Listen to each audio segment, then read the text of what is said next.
When talking about wars in Africa, there is probably a few places in which you would not want to do battle with the people, for there is no loss in their areas. The most formidable being that of Benin. These are the few war helmets gathered from Benin. These war helmets 100% put them at an advantage. These people could have easily lost against their opponents, for they too had armor, but none as great as this. This may look like a Benin sculpture or bronze, but actually it's made in Niger. And you can kind of tell because of the difference in make. You can see as well that the person, the warrior, wears a helmet, carries a shield that is almost attached to his hand, and has this bell shaped thing on his arm. The indicator here is actually deeper than we think.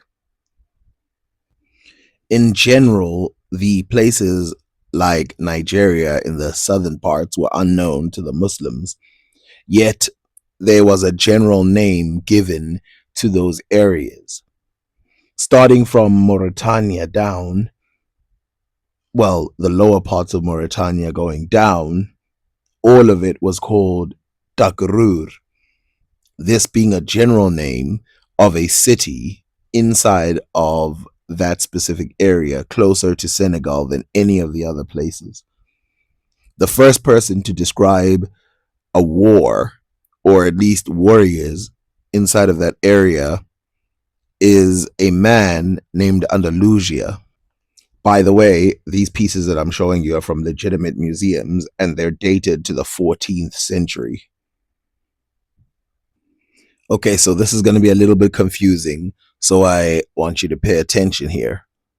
So the influence of Benin, the kingdom of Benin in Nigeria, was so influential that it influenced Benin, not the kingdom of Benin, but Benin, the country today, where you can see the Dahomey people over there. They too had some of the technologies that were created by the Benin. So much so, we know that this technology was so influential, the helmets, that we find some of them as far as Niger, the country of Niger. And they're brought there by a group called the Katsina, a North Nigerian kingdom in the past. We will focus mainly on helmets for now, but obviously they had full wear. In some cases, they wore leather with pieces around it. We'll get back to that, where there's metal pieces stuck on leather to protect the people. And then, of course, they have swords, they have spears, they have bow and arrows, all kinds of things. For the extremely rich, this is the type of helmet that they would wear. You can see, obviously, why this type of helmet would be not commonplace around the Benin. And in fact, most of the time they were used for ritual. Now, something that people don't know is that there's a lot of iron headpieces, or metal headpieces, not iron, but metal headpieces that are used all over Africa, but a lot of them are used for ritualistic purposes rather than war. But in times of war, they would be stuffed with cotton, like flaps of cotton, and put in. So places like Mauritania is a good example, where helmets would be covered with turbans, right? And the people who didn't have helmets, they would just wear a lot of cotton and then wrap it around with turbans. So before we go anywhere else, let's first talk about Dakarur. So in Dakarur, we know that this is the area of the Wolof. We know that there were people of Berber who lived in these areas, and still do, some of them. But the earliest writings about Dakarur, and even their warriors, doesn't give too detailed information, but they do talk about the fact that the people over there were smelting iron and stuff like that, and obviously they had cotton and things like that. The thing about them that is very interesting is that they were not defeated for a long time, while the rest of Africa, well, let's not say the rest of Africa was defeated into Islam, but while the rest of Africa was converting to Islam, the Takrur remained 100% idol worshippers, as they call them, or traditional African mythology. This next reading is from Ibn Sayyid al-Maghribi. So Ibn Sayyid al-Maghribi will tell us about Takrur and the people in that area. He says, the first thing that you meet is Bisra or Brissa, which is one of the famous countries of Al-Takrur, and the weakness of the power of Takrur alone makes the lord of Brissa to be on his own. The travelers frequented, and it is last of Al Takrur on the north of the Nile, where the longitude is 22 degrees and the latitude is 3.5 degrees. Most of the clothes in Sudan are skins and others leather, and if one of them was modest, the leather would be tanned, and whoever mixes things and specializes, his clothes are made of wool and cotton, and that is something that is special for him. And most of the food they eat is fat or fermented, and there is no bread except as something special of the kings. Their horses, now that's the interesting part, that they had horses, are short and unrivaled, and their weapon are ebony pins, which are abundant on the Nile, and from it they are lodged, and they have bows and arrows, and from the spinal reeds they make their strings, and in their homes there are cotton trees. No one can be built with plaster and pay wages except for the Lord, or whoever has permission to do that from the people specialized in luxury, and they walk naked. The Muslims among them cover their people with bones and skins, and the infidels do not cover them. In the east and north of Brissa, the Lamy River flows down to the city, and this city is like a village under the obedience of infidels to Lam, and its people are Jews who are taken as slaves in Maghreb, Mount Lamy, which extends from west to east in 8 stages. From its western end, the aforementioned Lamy River flows through their settlement until it poured into the Nile. From its eastern end, the river Milal emerges and curves until it passes over the city of Milal, which is one distant infidel city, and the latitude of Lami is 10 degrees. So I'll talk about this later when I talk about Takrur in general.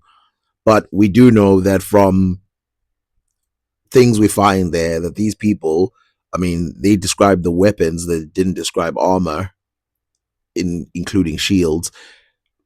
These people, they had shields, they had armor, they had all of that as well, but it's not well described by the Muslims. Instead, they describe them as a army of people that were there and had had king's castles. Everybody else sort of lived in wooden houses. So if we move east, we get to Dogon country. In Dogon country, we find depictions of horses, we find depictions of helmets, armor, we find depictions of swords, spears, and we know that these people were at least brutal warriors long time ago.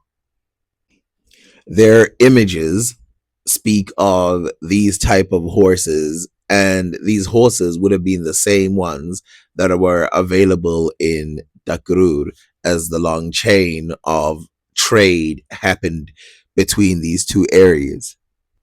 This is an early depiction of a Dogon warrior, And although it doesn't look like it, he's actually wearing a helmet on his head, which you can see in later 1800 depictions of Dogons. A lot of us, when we think about the Dogon, we see these people playing around, dancing, but those people are tourist attractions. They do not truly reflect history of the Dogon. I just want to show these metal pieces for good measure so people can understand what these people were capable of during their time. This is a bell, not a helmet. This is also a bell, not a helmet. These are bells as well. And then this is a man wearing a helmet. Some of you might think that's just his hair, but obviously you can see that his hair, it's not coiling in the right direction. And also you see these studs on it. Those are metal studs which they would put to make the helmet work better. This is a man on a horse. It's an equestrian warrior. Wooden helmets are also found as far as Takrur. This is not Takrur. This is the Bamana people in Mali as well, close to the Dogon. And they also wore wooden helmets with metal pieces on it. But for the most part, they would fight shirtless and stuff. So they were not as protected as other people.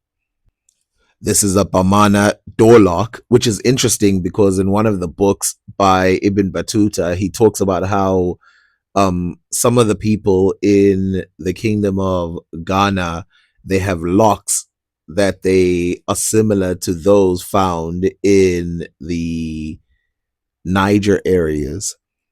So you can see here a equestrian from the Bamana people with a door lock.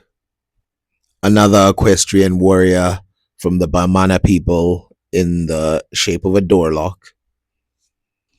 So now I don't want you to get me wrong. So not every, and I have to specify this because some people are going to bring it up, not every metal piece that was wore on the head by the Bamara or the Dogon or even the people of Mali or the people of Benin or the people of Niger or Sudan or any other place that I will mention, not every single one of them was for war. That's why I specifically stayed on warriors. Now, some people say, how do you know that they are made of metal? Well, that's because they're similar to the ones that are used for rituals. As you can see here, this is a metal piece worn on the head of a woman who I have no idea if she's a warrior or not, but I'm guessing she's not, as they didn't really have female warriors.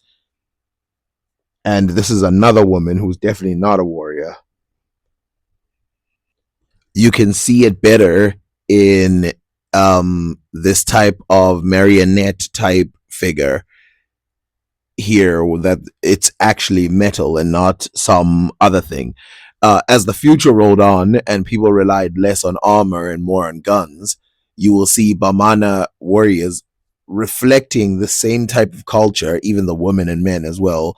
But instead of having these metal pieces, they replace it with cotton, and it would be basically useless as a helmet. So if you've ever wondered about why the hats of the Dogon are built like this, they started off as, in some cases, wooden and in some cases metal pieces, which would then be stuffed with cotton. As you can see, even the ones built for normal people, they are stuffed with cotton, even though they're not going to war, because of course you can't just wear a metal piece on your head. The Bamana warriors are fierce, and I don't think anybody can take that away from them. And again, they're part of a much larger group. Now, how do I know that these groups are all connected? Well, it's how they make the metal. There's something called the lost wax technique, which is used in Nigeria, Niger, these areas, Mali, Takrur. It's called the lost wax technique, and it was documented by many different types of people.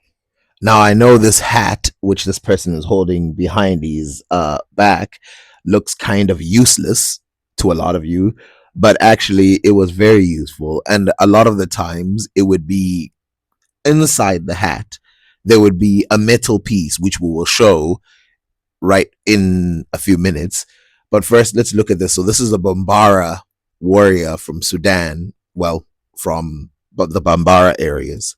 This is a Bambara man in the warrior costume, and you can see again this helmet that is built with straw, which again, this is for light contact. Light contact will be stopped. Obviously, this part is for the sun. They're fighting in a pretty warsome area. And then you have the strap as well. This is different, of course, than the helmets that they had before. Inside of his head, what you can't see is that there is a helmet, but we'll get back to that. Here is another depiction of a Bambara man, and he again is wearing the same type of headgear and then warrior attire. Now, here's where the rubber hits the road. So, over here, you have various weapons that are made by African tribes, and these depicted here are those of the Sudan all the way to the Songhai areas. And you can see here, if you look right at the top, the first square, you can see right at the top a helmet that's plumed. This plumed helmet, as you can see, is a Negro helmet, and helmets were used even if you didn't use armor. Now, a lot of the times in Africa, armor would be in the form of leather, and in some cases, leather with metal pieces around it. So there'd be pieces that are sort of dangling or sewn in. If we read the description, it says shield of buffalo hide, helmet of Negro's hair with cowrie shells and ostrich feathers, of clay and grass. Now, you must remember, this is still a later book, so they're reporting something that had already sort of passed. Before we start reading, I want to say the Bagrimi people are of Chad.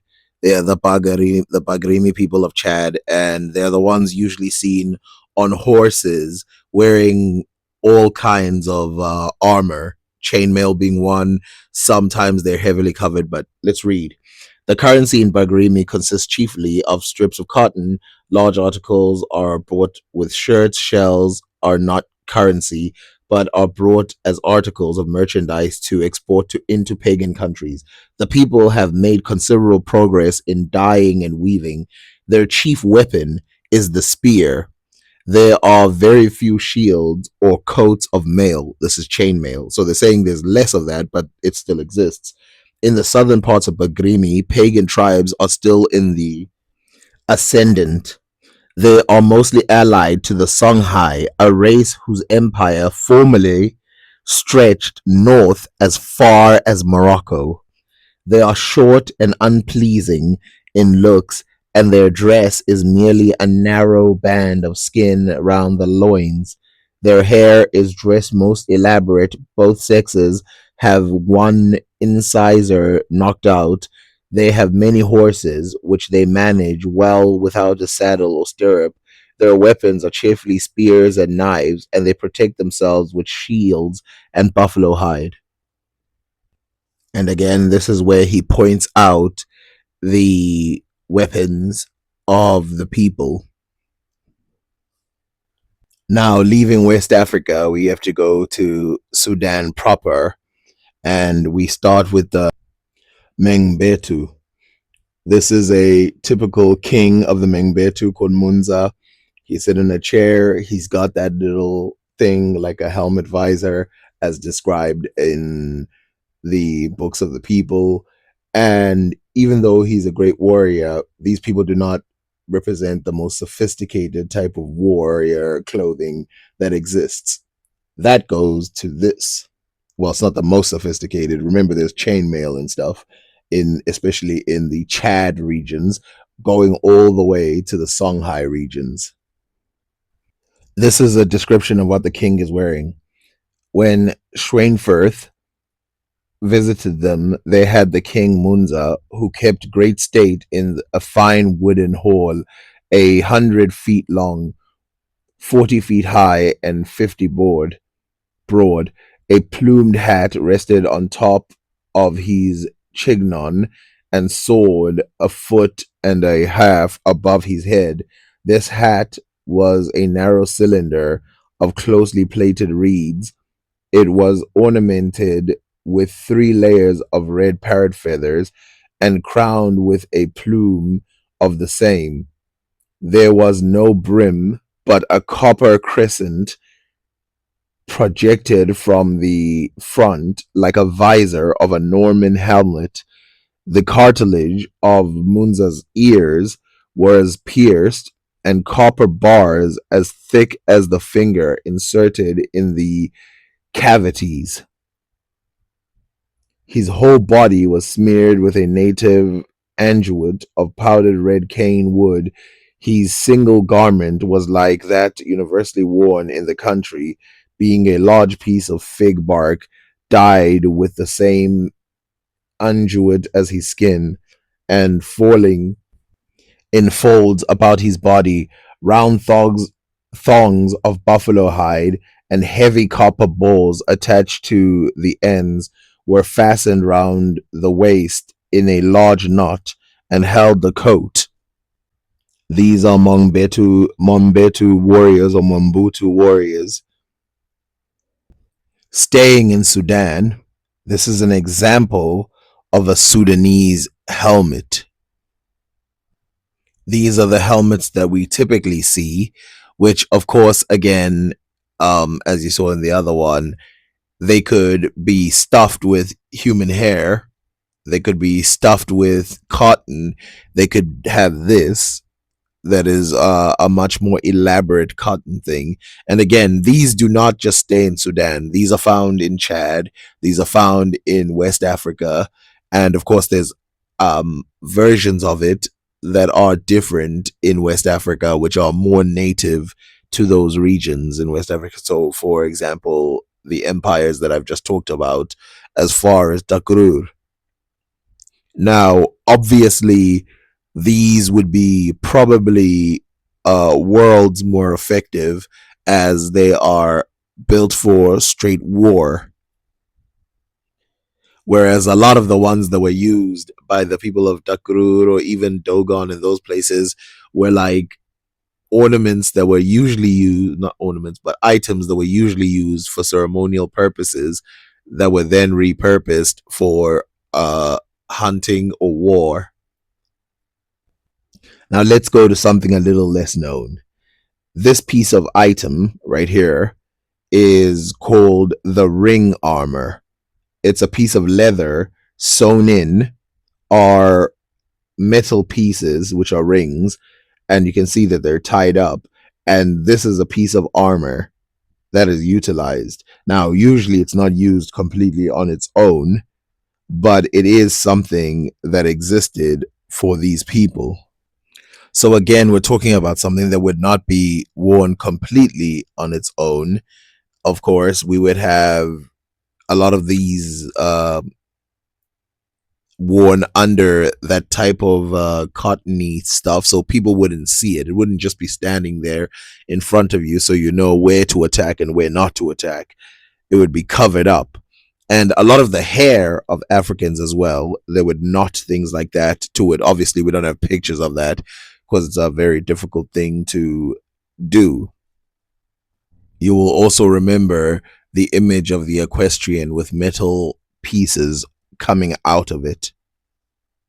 Now, of course, there's something to be said about all these warriors that is very important, and that is that majority of the time in any place in Africa, people would not be wearing helmets and they would rely on shields and classical weapons, bow and arrow being the best to avoid close contact warfare. And then they'd have a giant shield to block off any bow and arrow stuff coming close to them. This includes Ethiopia. So I've already described that in Ethiopia they had armor going back, and that's how Abraha was able to conquer Yemen. But this is a short piece from an Islamic writer, so we can get a piece of that. He says, they mutually forgave each other, and the king of Yemen, being taken to a warm bath, was clothed in royal garments, mounted on a noble charger, and conducted to the palace, after which he was furnished with a variety of splendid robes and suits of armor, horses, slaves, and damsels. During 2 months he was feasted and entered with the utmost hospitality and magnificence, attended constantly by Abraha, who is his new king. In the course of time, the robbers who had murdered the merchant were discovered and punished, and after that, the king of Yemen returned to his own country, Bakhtiar, having thus demonstrated that appearances might be strong against an innocent person. The king resolved to defer his execution for another day, and he was accordingly led back to prison. So I said some things about armor in the other video, which I'll have to clarify, which was about the Zanj and of course Angola. While I did mention that the Zanj had armor for spectacle for the most part, which is absolutely true, there's an exception.